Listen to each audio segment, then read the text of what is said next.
High! এসেছে মা আমার কাছে আর মা যাচ্ছে শাড়ি কিনতে।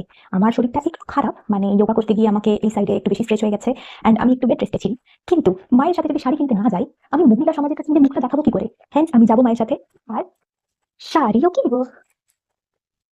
বেরিয়ে পড়েছি আমরা মুর্শিদাবাদের বিখ্যাত সিল্ক শাড়ি কিনতে। আমাদের বাড়ি থেকে মাত্র 10 মিনিটের চক ইসলামপুর। এখানে একটা খাদি ক্লাস্টার আছে, ছোট্ট একটা রাস্তা একটা গ্রামের, যেখানে প্রত্যেক ঘরে ঘরে সবাই বসে বসে বুনছে অথেন্টিক সিল্ক শাড়ি। আর তার মধ্যে কিছুজন বানিয়ে রেখেছে সামনে শোরুম।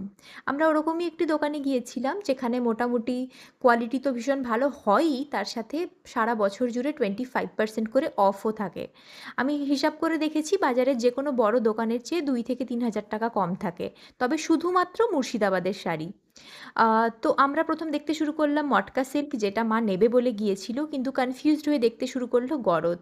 সেখানেও কনফিউজড হয়ে বসে গেল, আর সবার মাঝে আমার এই হলুদ গরদটি বেশ সুন্দর